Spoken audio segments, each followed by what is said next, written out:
Well, hello and welcome all you wonderful people out there in YouTube land to the Texas Special YouTube channel. And as promised, we are taking a look at this Lionel Postwar number 60 trolley that I picked up from a train show in Pearland a couple of years back. Sorry for the delay. I've been busy, excuse me, I've been busy working on the railroad and trying to push out. I've just got a large backlog of stuff that's yet to be reviewed that I'm trying to get out there without, I guess, overdoing it. So the Lionelville trolley number 60 uses the same mechanism and frame and bumper style reversing unit as the, I believe it's the number 50 Lionel gang car.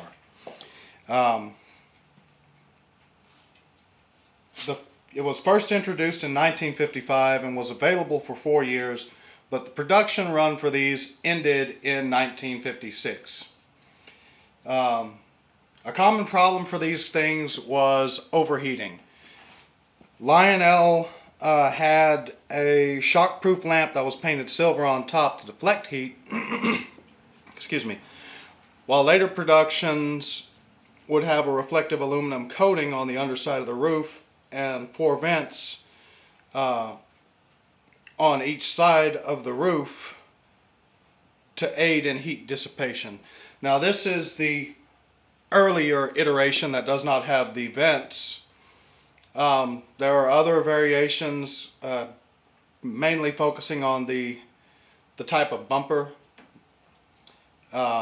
and the addition of a motorman silhouette, but the only major variation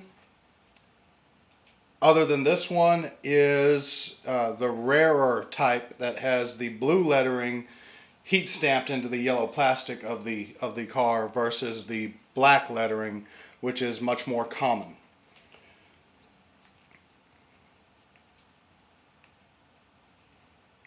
So the variation A had black lettering, the motorman silhouettes, 2-piece spring bumpers, no clerestory vents, clerestory.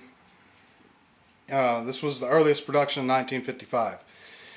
Variation B is identical to variation A except for no motorman silhouettes. So there were passengers but no motorman.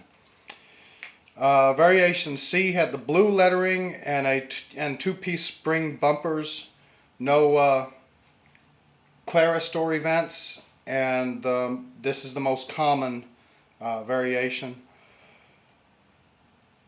Variation D was identical to variation C except with solid 1-piece bumpers, and variation E had the blue lettering with 1-piece solid bumpers, clerestory vents, and was a 1956 production. So as you can see, I have the box right here.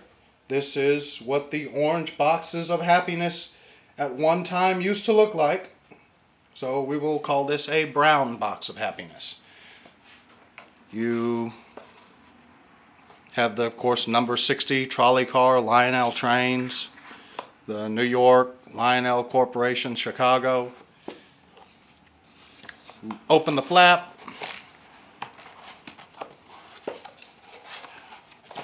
and the trolley literally just sits in the box.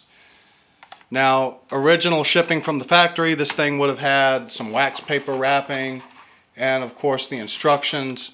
Due to the confinement of the box, I guess you could say, the trolley pole, the power pole comes in the box. It's just separate from the car. So it's just a little wire. It's probably hard to see on the camera, and it slips into a little hole. And as you can see, I was wrong. This does have the vents, the little vent holes. It has the blue lettering.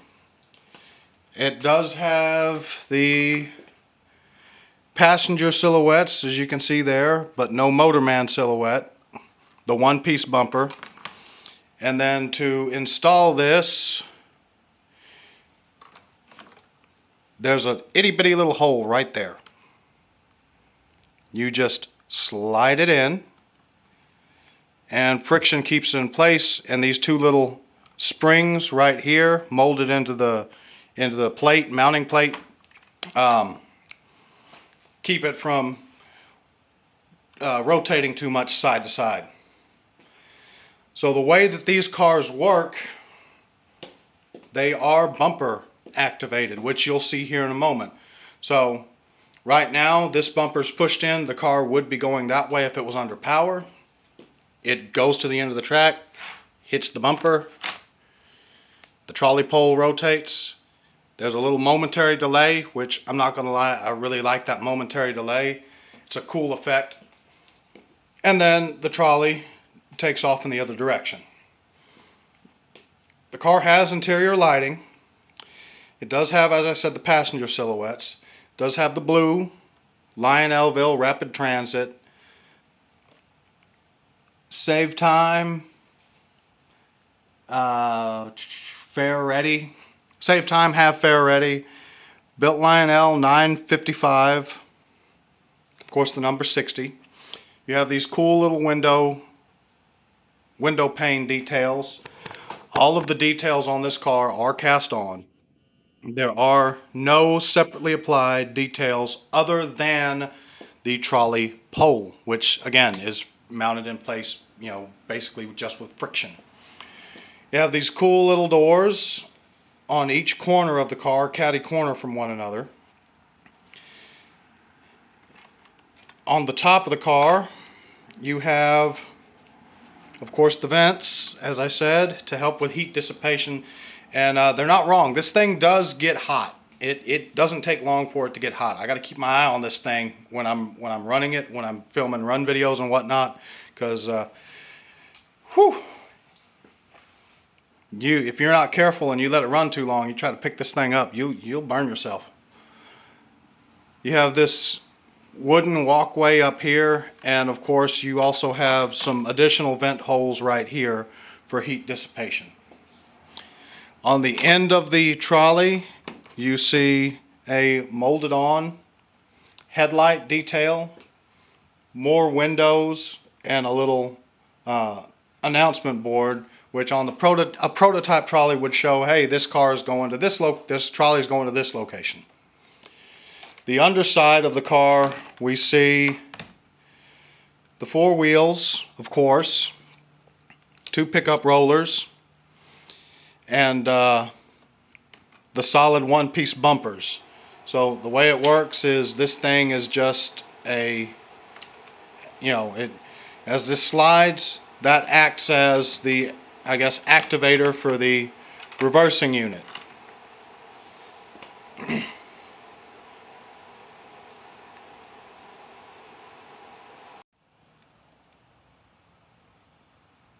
So just a couple things to touch on that I forgot to mention. Number one is that this thing will only change directions with that bumper activated feature.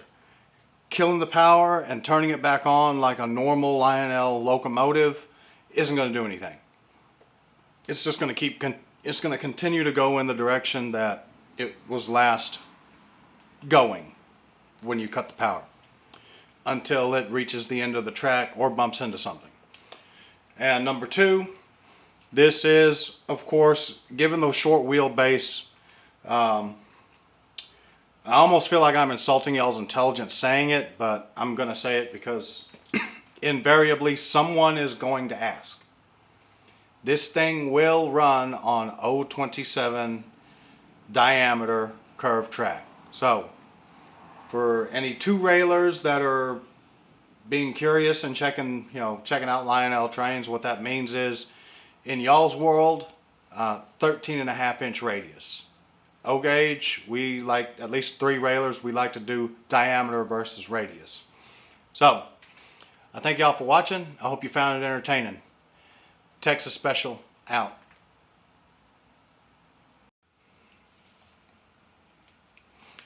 So if you are unfamiliar with these post-war era, number 60 trolleys, they are loud.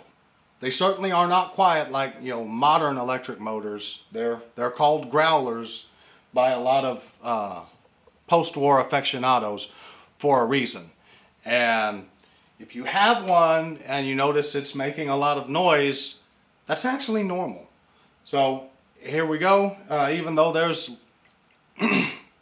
footage of this thing running on the railroad, I'm going to go ahead and do a dedicated run video just so that y'all can see how it runs and hear how it runs. And again, normal.